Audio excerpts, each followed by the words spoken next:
Tardes para todos y todas. Nuevamente volvemos con estos diálogos de educación desde la Asociación Colombiana de Facultades y Escuelas de Enfermería. Quiero enviarles un saludo especial a todas estas personas que durante este primer semestre del año 2024 nos siguieron en las transmisiones que hicimos, y a los que se van a unir nuevamente con nosotros, un saludo muy especial en este segundo semestre. Hoy iniciamos nuevamente estos diálogos que los teníamos quieticos por el periodo de vacaciones, pero este programa es muy importante para mí y para la asociación y para todas aquellas personas que nos siguen y que lo replican. Empiezo a saludar aquí a todas las personas que se me van uniendo, a Carmen Tico Cruz, al Centro Anita Zapata, al Centro Universitario Cárdenas, a Jason Franco Muñoz, a Oscar Vergara, desde el Brasil, buenas tardes, qué bueno que volverían a los diálogos, lo extrañamos, gracias por decirme eso desde el Brasil, y aquí estaremos nuevamente durante este semestre. Qué bueno los diálogos, un nuevo programa tan especial, un saludo fraterno, profesora desde México, muchas gracias, al Centro Universitario, a Valcat. Quiero anunciarles dos cositas antes de comenzar. Una es que ya estamos en la producción del tercer libro de estos diálogos de educación con todas las lives que hicimos en el año 2023. Ya estamos en la corrección. Es un poquito, a veces esto demorado, pero siempre los hemos tratado de sacar hacia el mes de octubre y noviembre para poderlos mandárselos a aquellas personas que estén interesadas. Otro anuncio que tengo que hacer desde la Asociación Colombiana de Facultades y Escuelas de Enfermería es que en el mes de septiembre, el 23, 24 y 25, tendremos la celebración del Coloquio Nacional de Investigación en Enfermería, que lo hace la Asociación Colombiana de Facultades y Escuelas de Enfermería con la Fundación Universitaria Sanitas y con la Universidad de Ciencias Aplicadas y Ambientales UDCA. Tendremos entonces el encuentro de jóvenes investigadores, el encuentro de redes, dos cosas muy importantes a tener en cuenta: el día anterior al verdadero coloquio, pues al coloquio, y luego tendremos el coloquio. Por eso los invito a que en la página del ACOFAEM y en la página del coloquio puedan hacer sus inscripciones, a mandar sus resúmenes para que se puedan presentar. Entonces, me están preguntando aquí que si puede participar personal auxiliar de enfermería. Pues yo diría que uno puede participar en todas las cosas de la vida, pero no como ponente, porque como ponente o con un trabajo sí tiene que ser un trabajo de un profesional de enfermería. Pero uno puede asistir a muchas cosas en la vida y ahí se va formando. Acuérdense en que el aprendizaje es en todo sitio donde yo me encuentre, y a veces es importante ir a otros eventos, aunque no sean de su propia disciplina o que sean de enfermería, y porque puede aprender cosas para su vida personal y su vida de pronto laboral. Entonces no le veo por qué. Pueden averiguar si pueden dejarlos inscribir. Esto estará a cargo todo de las dos universidades que hacen con nosotros el coloquio. Nosotros somos un apoyo en esta parte, pero ellos son los que desarrollan toda la parte del coloquio. A Dipacosa, que se acaba de unir, y a Alejandra y a S. Franco, bienvenidos. Hoy vamos a iniciar, y durante este semestre, unos aspectos muy importantes, que es la pedagogía y sus corrientes pedagógicas, o lo que otros llaman los modelos pedagógicos. Vamos a hablar de ellos en este semestre porque son muy importantes en el proceso educativo. Pero hoy vamos a hacer la introducción el inicio sobre lo que es esa pedagogía y cuáles han sido las corrientes que se han desarrollado a través de los tiempos y que son ahora las predominantes. Para hablar de pedagogía, entonces, tenemos que venirnos a la palabra griega, porque esta palabra nace en los griegos, con la palabra paidagogía o paidagogeo, así se han definido en la letra griega. ¿Y qué significaba esto? El arte de instruir o de educar al niño, que es sinónimo para ellos de enseñanza. Esa pedagogía o pedagogo venía de paidos, niño, y agein, conducir. Y era como conducían los esclavos a los niños a las escuelas. Entonces, por eso se toma que se instruye o se educa al niño, porque los esclavos griegos conducían o llevaban los niños a la escuela. De ahí nació esa palabra de pedagogía, que era el arte de instruir o educar al niño. La pedagogía para algunos dicen que es una ciencia, para otros que es un arte, para otros que es una teoría. Y cuando hablan de esto, nos dicen que es una ciencia que estudia la educación, por eso la definen como ciencia, como un fenómeno sociocultural, pero que se apoya en conocimientos de otras ciencias. Entonces dicen ellos que para ayudar a comprender ese concepto, por ejemplo, están las ciencias psicológicas, las sociológicas, la política, la filosofía, la historia también la mencionan, la antropología y la ética, que apoyan a esa pedagogía, y por eso lo vamos a ver que han habido corrientes de diferente índole a través de los tiempos que han surgido a través de la historia, de la psicología, de la política y de otros. Para otros autores, en cambio, dicen que es un arte. ¿Por qué dicen que es un arte? Porque es una técnica y mencionan que su función es orientar la función educativa en base a prácticas, técnicas, principios y métodos. Por eso la denominan como un arte. Y por eso la palabra pedagogía la asocian a la didáctica, porque es el arte, el método, la técnica o el procedimiento que se utiliza. A raíz de esto que ha surgido en la humanidad, a través del tiempo surgió otra palabra que hemos también oído con pedagogía, que es la palabra andragogía, que es formar a las personas como humanos permanentemente, pero esta palabra fue muy utilizada para la educación de adultos. Y en esa formación humana de las personas se tienen en cuenta las vivencias, las experiencias sociales y culturales que tienen las personas en ese proceso educativo. Sigo saludando aquí a el CDO, a Valen, a Aleja Guevara, a Kimalusa y a Mariana Más, que se acaban de unir. Muchas gracias por estar.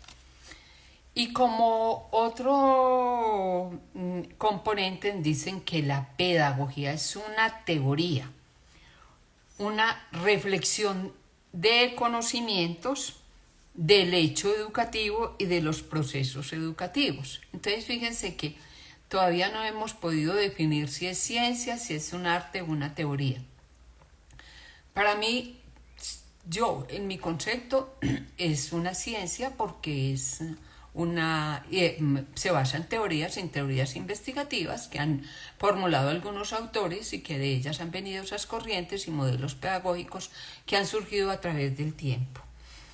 La pedagogía no está centrada en la información, puesto que la docencia no agota el conocimiento, por el contrario, facilita la circulación de ese conocimiento, abriéndose a los aprendices y al mismo mediador para que tengan esa oportunidad de adquirir ese aprendizaje. Y lo vamos a ver nosotros de pronto en las diferentes corrientes que que vamos a ver estos próximas slides, que hay muchas corrientes que aún se pueden utilizar o que no las hemos utilizado, pero que nos dan algunos apuntes muy significativos en esa facilitación de ese aprendizaje. Busca comprender entonces esos procesos educativos desde diferentes perspectivas, y por eso entonces vamos a ver esa parte psicológica, esa parte sociológica y esa parte cultural que han influido en esas corrientes cuando los diferentes autores han formulado esas diferentes corrientes pedagógicas. Tiene la capacidad la pedagogía de mejorar los procesos de enseñanza-aprendizaje. ¿Por qué? Porque si aplicamos esas teorías y modelos pedagógicos, podemos hacer que esos procesos educativos, que esa educación sea mucho más centrada en el niño, centrada en el adulto, centrada en ese aprendiz, en sus necesidades e intereses y en muchos otros aspectos que influyen hoy en día en la educación, como es la educación por fuera de la escuela, la educación invertida y el conectivismo y otras serie de cosas que nosotros estamos utilizando hoy en día. Algunos autores entonces nos dicen que hay una diferencia marcada entre lo que es la educación y lo que es la pedagogía. Por ejemplo, dicen que educación es adquisición de conocimiento y habilidades. Yo no diría que es adquisición, es formación en habilidades, destrezas y en pensamiento. Pero así lo dicen los autores y por eso yo lo repito como lo dicen. En cambio, la pedagogía es un proceso de enseñanza-aprendizaje y yo creo que ahí sí está más actuado ese saber pedagógico, esa corriente y ese modelo pedagógico.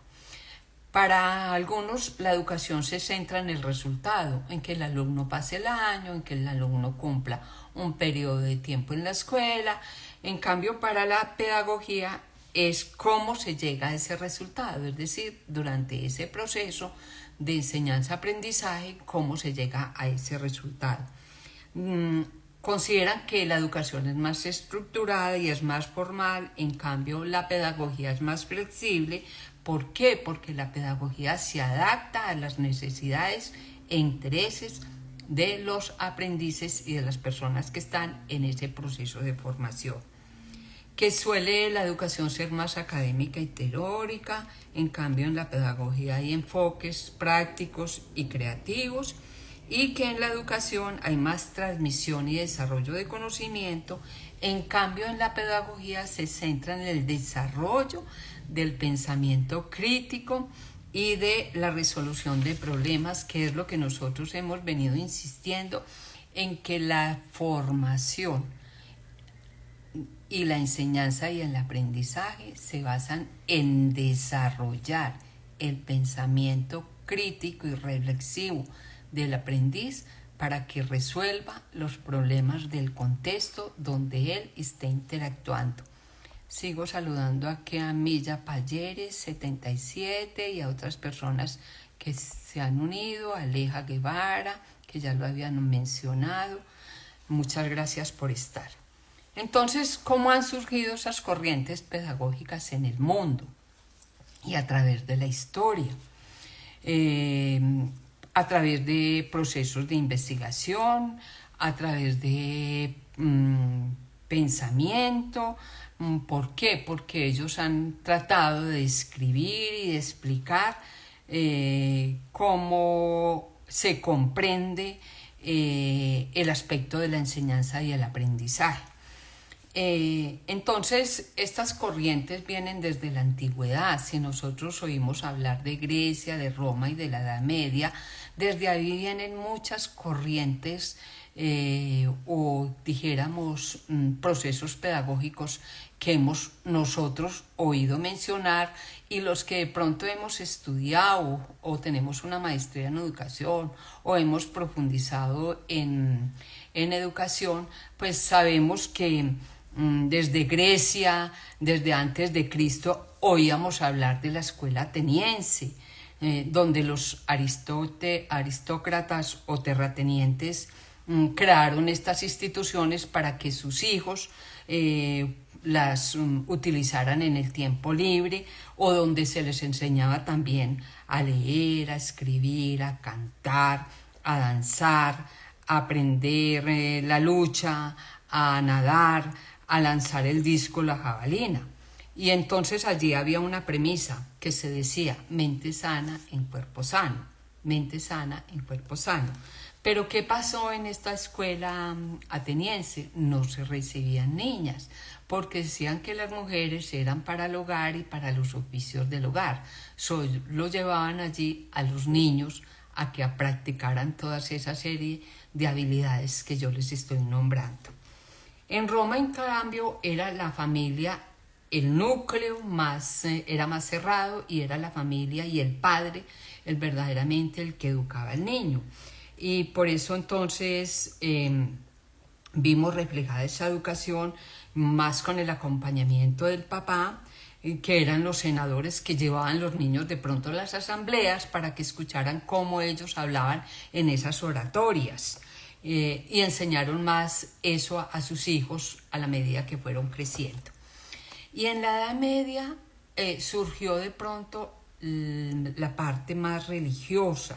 Era la iglesia la que dominaba en ese momento la educación y la economía y la vida social. Y entonces fueron los conventos los que se convirtieron en esas escuelas monásticas, y entonces la formación religiosa fue muy importante. Ahí se le imprimió ese carácter educativo y religioso a la educación, quizás en la Edad Media, pero aparece una cosa muy importante que son los 7 saberes, o las artes liberales. Y esas artes liberales eran la gramática, la retórica, la dialéctica, la música, la aritmética, la geometría y la astronomía. En eso surgieron algunos pensadores muy importantes a través de la historia que nos han transmitido esos saberes. Centro Universitario Cárdenas, buenas tardes desde México. Miguel Poz y Elizabeth, que se acaban de unir, muchas gracias por estar. ¿Qué ha pasado en los siguientes siglos después de la era medieval y de la formación de Grecia, de Roma, que fueron las primeras que nosotros tenemos, y de la era medieval? Surgen otras corrientes, pero aquí el problema más se centró en el interrogante sobre qué tipo de hombre o sociedad se requería en ese momento. Entonces, por eso es que surgen otras corrientes pedagógicas, y en esas corrientes pedagógicas se responde a unos interrogantes muy importantes que se plantearon durante esas épocas, que fueran qué tipo de hombre se interesaba formar, con qué estrategias o técnicas pedagógicas debía formarse, a través de contenidos o experiencias, a qué ritmo se debía adelantar ese proceso de formación, quién predominaba o dirigía ese proceso, era el aprendiz, era el niño, era el joven, o era el mediador, o era el maestro. Y entonces con esas corrientes pedagógicas que se dieron y que también se asumieron diferentes valores, aparecieron entonces unos modelos pedagógicos que todavía hoy predominan y que los hemos oído hablar. Vamos a hablar de ellos. Por ejemplo, el modelo pedagógico tradicional. ¿Qué se hacía en el modelo tradicional? Se fundamentaba en la formación del carácter de la persona, en formar su voluntad, en la disciplina. Se recogió lo religioso y se siguió enseñando. Entonces se enseñaban normas que eran transmitidas por el maestro, y el maestro era el quien transmitía los conocimientos. Aquí apareció un dicho que todavía lo oímos: la letra con sangre entra, porque era el premio y el castigo. Y que el niño era una tabula rasa, que era pasivo y que solamente escuchaba el conocimiento de quien se lo decía, que era el maestro. Viene pues después el modelo conductista. Vamos a ver estos modelos, y más adelante en las próximas slides vamos a hablar de algunos autores que nos hablan de esos modelos y nos dan algunos tips que nosotros todavía los podemos ver en la formación. En el modelo conductista, entonces, ¿qué era más lo importante? Era la fijación y el control a través de unos objetivos instruccionales. Nosotros aprendimos por objetivos que eran formulados muy precisos, muy reforzados, muy minuciosos, y entonces a nosotros lo que nos hacían era repetir los contenidos que el maestro nos decía o nos daba. Era una enseñanza programada a través de objetivos conductuales. Aún la vemos en algunas instituciones donde son objetivos instruccionales. Apareció también el modelo romántico, un modelo que pensó más en el desarrollo de la parte interior del niño, y entonces era el eje de la educación, lo que el niño inspiraba, lo que el niño sentía, lo que el niño quería. Y entonces aquí el niño tiene un papel activo y protagónico en ese proceso de aprendizaje, y por eso vamos a ver esos centros de interés, el método Montessori y algunos otros que protagonizaron estos modelos. Vino más adelante el modelo cognitivo, que ese ya buscaba era el desarrollo intelectual del alumno o del niño o del aprendiz. Entonces el docente era un apoyo, pero aquí lo que predominaba era el razonamiento cognitivo, y de aquí es donde vienen estas cosas de el desarrollo cognitivos inferiores y superiores, o básicos, perdón, y superiores, cuando hablamos nosotros, por ejemplo, de la comprensión, de la memoria, de la síntesis, de la aplicación, del análisis, de la evaluación, o los superiores, que son el pensamiento, el lenguaje y la creatividad, que hoy en día predominamos. Entonces miraban esas etapas del desarrollo por el que iba pasando el niño. Por eso hablamos ahí de Piaget, de pronto, y de Bruckner. Y viene el modelo constructivista o la corriente constructivista, donde el alumno era el protagonista de su propio aprendizaje. El docente simplemente lo orientaba, pero ¿a qué llevaba el constructivismo? A la resolución de problemas, a plantear el trabajo colaborativo, a tener en cuenta esos conocimientos previos y fundamentales que tienen las personas. De ahí nace, por ejemplo, el aprendizaje situado y otros tipos de aprendizaje. La escuela nueva o la escuela activa. Esta también se centró en el niño, en la enseñanza del alumno como centro de aprendizaje. Y aquí aparece de pronto el juego, los centros de interés que hablan algunos autores, y la relación era más de confianza, de afectividad y de amor en esa escuela nueva o escuela activa. Hablan, por ejemplo, algunos que la educación se hace con amor, pero teniendo la confianza con el niño para enseñarle aquello que él quiera y que él pueda construir. La pedagogía sociocrítica, que aparece más o menos durante este anterior siglo y todavía es común, que habla entonces de esa práctica de la libertad, de ese diálogo y de pensamiento para la transformación social. Tiene más en cuenta el entorno, el desarrollo cultural, el movimiento histórico, y entonces aquí hay una cosa muy importante que es el lenguaje y el diálogo. Lo vamos a ver nosotros con la pedagogía del oprimido y de la libertad, de la que nos habla Paulo Freire en el Brasil. Sigo saludando aquí a Elizabeth, a Esmire de Hamburgos, a Jenny, a Luisi y a Soinolad.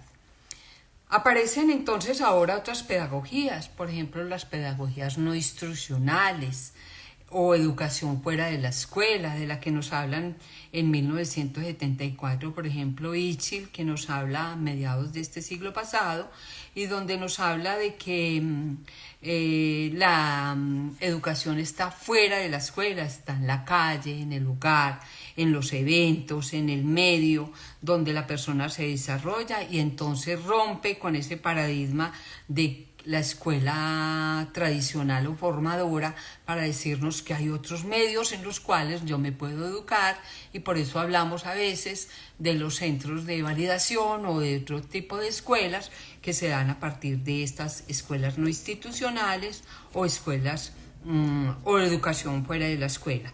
Y aparecen entonces aquí la teoría del conectivismo.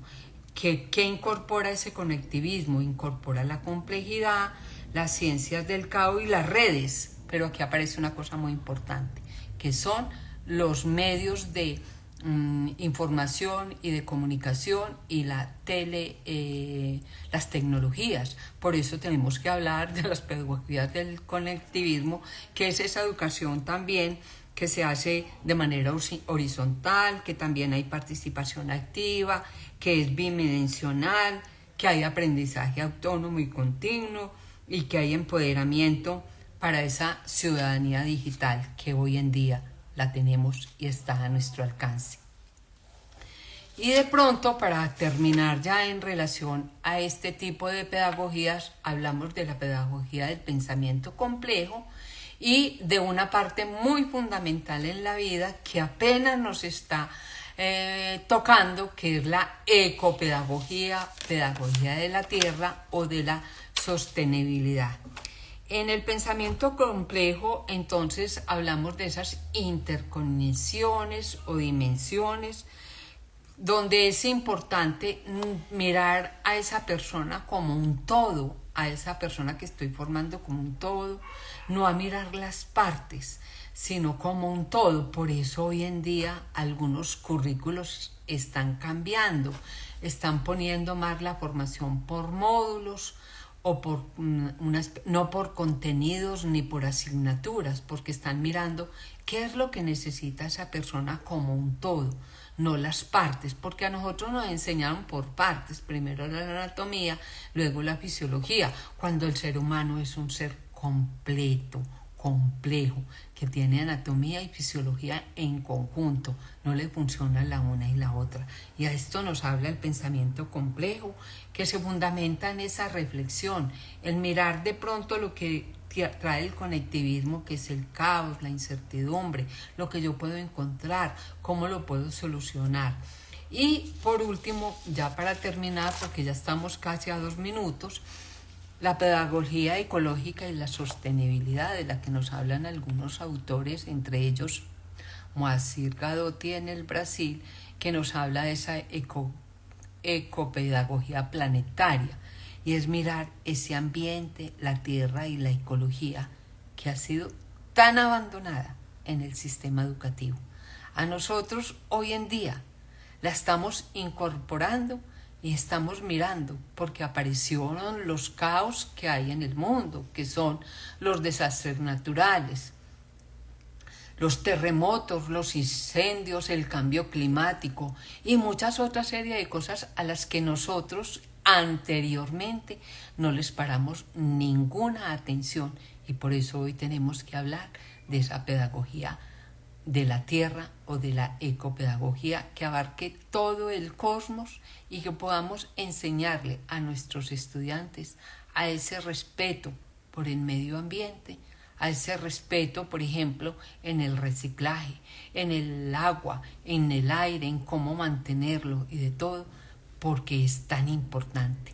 De aquí, de esto todo de lo que yo les he hablado, de las diferentes corrientes, modelos o pedagogías que han surgido a través de los tiempos, vamos a mirar algunos autores muy importantes que nos han dejado algunas semillas que algunas instituciones han venido implementando en su proceso de formación.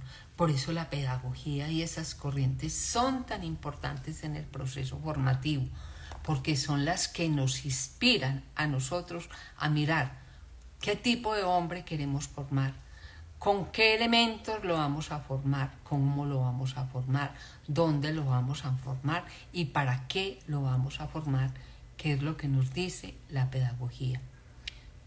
Que reflexionemos sobre esto es muy importante, por eso debemos tener en cuenta esa cultura, esa historia, esos procesos psicológicos, ambientales, pedagógicos que hay en la formación del ser humano.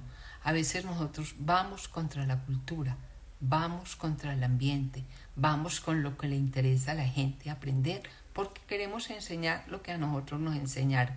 Hoy en día ya no enseñamos lo que a nosotros nos enseñaron, enseñamos lo que necesita e interesa ese mundo hoy que nos cambia constantemente. Bueno, muchas gracias por haber estado. Doy mi saludo a todas esas personas que estuvieron hoy conmigo. Nos veremos dentro de 8 días y, como les dije, voy a buscar algunos autores muy significativos: Piaget, Vygotsky, Ausubel, Dewey, María Montessori, Freire, Freinet y muchos otros que han hablado de diferentes pedagogías que podemos nosotros utilizar en nuestro proceso educativo a través de múltiples estrategias, técnicas, procedimientos que están abordados entre la pedagogía y la didáctica. Me dice aquí que una live muy interesante, qué bueno que volvieron. La andragogía es la parte que entra en la historia. ¿En qué parte entra en la historia? La andragogía entra cuando se mira la educación de los adultos, es decir, cuando se habla de alfabetización de adultos, porque es la parte humana en donde tenemos en cuenta más las experiencias y vivencias del adulto. Ahí es donde va a entrar la andragogía, pero le voy a traer alguno de esos que han escrito sobre andragogía para que usted, si está interesado, Milla Palleres, lo pueda leer y lo pueda escuchar. Pero es más la educación de adultos, y por eso apareció cuando apareció la alfabetización, que apareció más o menos en los años 70, en los años 60, esa alfabetización de adultos. Me quiero despedir, muchas gracias por haber estado, un saludo muy especial a todas las personas que hoy estuvieron conmigo y nos vemos en las próximas live. Un saludo para todos y para todas.